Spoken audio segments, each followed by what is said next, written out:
What's going on, guys? Welcome to another Doctor Who review. Today I'm going to be reviewing the 15th Doctor Ncuti Gatwa story, Lucky Day.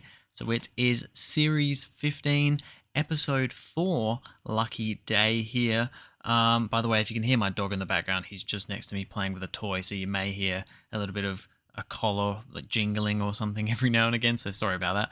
But Lucky Day. It is our first, maybe only, let's see, Doctor Light episode of this series. It is a very Doctor Light episode, and it's actually an interesting one because we go away from our current companion of Belinda and actually focus more on Ruby, the previous companion from last series. So very interesting in that regard. But yeah, let's get straight into it with the cast.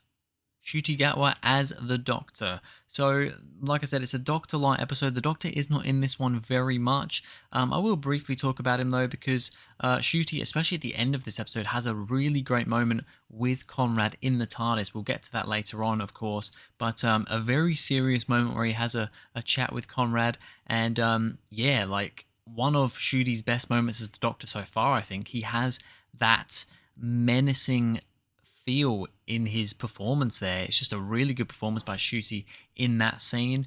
Other than that, though, he's not really in this one much at all. Farada Sethu as Belinda Chandra. It's not even really worth mentioning her here because she's in it at the start when they land in 2007 and see Conrad as a kid. She's then, I don't think, in it for the rest of the story, to be honest, because even when Conrad sees the Doctor in the TARDIS at the end of the episode, Belinda's not there because that's actually set before he finds Belinda. So yeah, nothing really to say about Belinda in this one. I will mention though Millie Gibson as Ruby Sunday, because she is the main character of this episode. Of course, our companion from Series 14 or Season 1, whatever you want to call it. And yeah, she's really good in this one. Ruby was never my favourite companion last series. She was okay, but she never really did much for me. But I will be honest, the couple of episodes like this one and 73 Yards from last series, where she was the main focus, she really sold me as a good character. Not necessarily as a good companion, but as a good character. So I actually really liked Millie Gibson in this one. Great job with the acting, and yeah, all good stuff there. Right, so let's get into some points about this episode. This guy, Conrad, has had 2 encounters with the Doctor before interviewing Ruby on his podcast. So yes, the episode starts with a young Conrad in 2007. It's New Year's 2007, and he sees the Doctor and Belinda land the TARDIS. They're still doing their whole thing with that I can't remember what it's called, but that weird machine thing that he keeps putting down, like the tripod looking thing, to try and get back to 2025. They're still doing that. They land in 2007, and he sees them there. The Doctor gives him a penny, says this is your lucky day. He then goes to his mum to, I don't know, show him this penny or something, and his mum gives him a smack. So it's a very interesting start to the episode. And yeah, these creatures that mark their prey and come back to kill them later. So we get somewhat introduced into these creatures called the Shriek. We don't see them particularly well until a bit later on in the episode. They're kind of just shadows in the background for the majority of it, but we skip to, I think it's like 17 years later from when Conrad was a child, and he's like looking into the Doctor. He's really interested in the Doctor seemingly. And he finds the Doctor again, traveling around, this time with Ruby, and yeah, they're like in like a shopping mall or something, and these creatures are chasing them around. Ruby gets gooed by these creatures, but then takes this like antidote to I don't know, save her from this creature or whatever. We find out about a little bit more about that in a moment. I'll get to that shortly. But yeah, he's seemingly interested in the Doctor and in Ruby and what's going on there. So at this point in time, it seems like he's like a bit of a fan, a Doctor Who fan, which at this point I was like, oh, don't tell me we're going into this whole Doctor Who is a TV series fan thing again. And there were a few things later on that made me think, is that where we're going with this? But once again, we'll get into that later.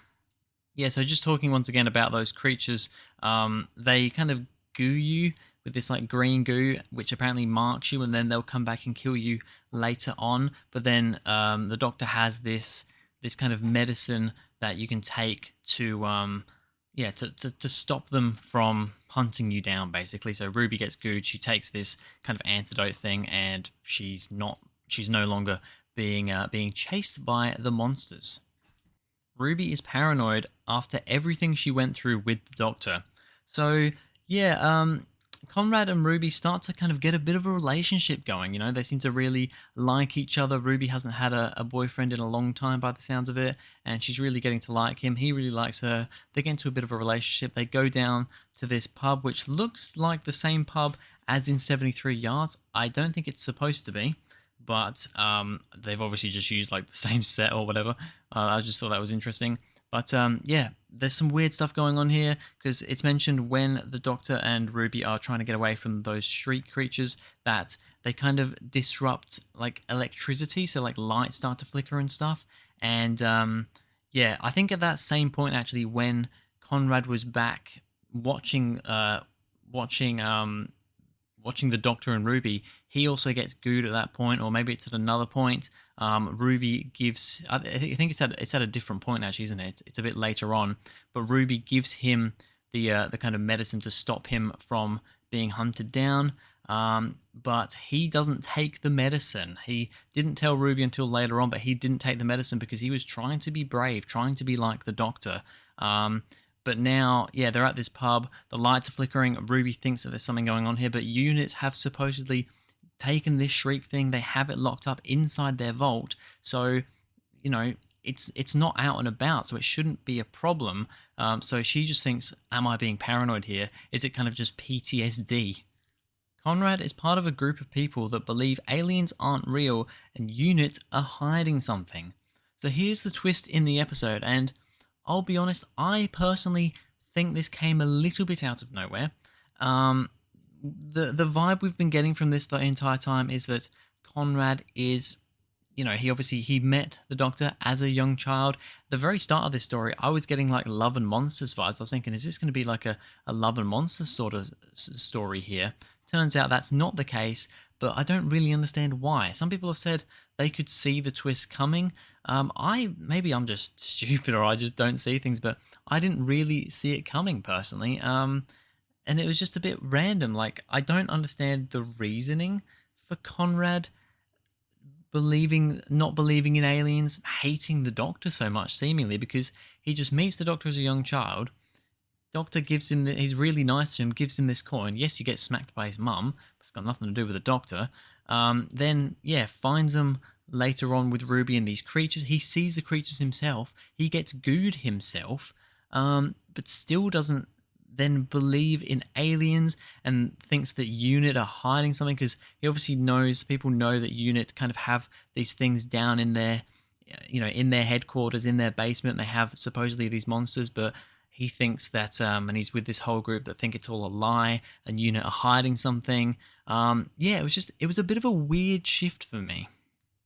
Kate shows Conrad the creature that's hunting him, and haunting him, I guess. Now, this is a really cool scene. I really do like this scene, to be honest, although I'm not the biggest fan of the whole switch of Conrad now being this kind of, you know, alien not believer. He infiltrates UNIT. The fact that he's able to infiltrate UNIT, I think, is pretty crazy. I would have thought that UNIT would have had a slightly better security, but hey ho, he manages to get through. He just kind of gets past one guy, and then there you go. He's in a lift straight up to the main UNIT base. And yeah, he gets up there, does his whole tangent about aliens aren't real. You guys are hiding something. We're gonna, you know, rat out UNIT. But then Kate Stewart opens up the vault where the shriek is and lets it loose, and of course it's hunting him because he hasn't taken the antidote thing, the medicine to stop it from hunting him. And she is so dark through the scene. Kate Stewart is really dark. Now, I've seen people saying that this is potentially a bit of a, I think, firstly, this kind of leads into the finale, especially with how this episode ends. I think something to do with the finale, with UNIT, with Conrad is coming into play here. But also, I think this is somewhat setting up the spin-off, the war between the land and the sea with the Sea Devils. I believe this is somewhat setting that up as well. And Kate is ridiculously dark here, especially once Conrad starts talking about the Brigadier and how he thinks he was a liar and a bad man and a corrupt man. And yeah, Kate is so angry at that point, and I love that for her, because Kate's character has been a bit up and down with her emotions and what, sometimes she just feels a bit blank. But here, I love that darkness. Did it go too far? Yes, but that's part of what's going on here, so I really like that scene. So eventually they manage to well, yeah, Kate lets the shriek out, and it goes for Conrad. It's right up in front of his face, and Ruby tases it, gets it away, because he's like, all right, I believe it, I believe that it's real. And then he of course gets up and he's like, it's not real, God, it's just special effects or whatever. He's still, after all that, how terrified he is, he still doesn't believe in this alien being real. But then, yeah, he gets up and it wakes back up again and bites him on the arm. I thought that was a lovely way to, to just, yeah, literally sink its teeth into Conrad after he just doesn't believe any of this, even after everything that's happened to him here. The Doctor telling Conrad how he dies.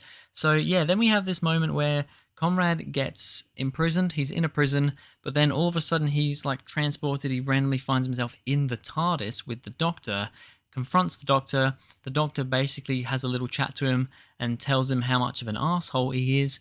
And yeah, Conrad really does stand up for himself though. But this scene for Ncuti, it's such a good scene. Ncuti's acting in this one is amazing. He does the really serious stuff really well, but doesn't push it too far. You can tell he's holding himself back. I love that scene.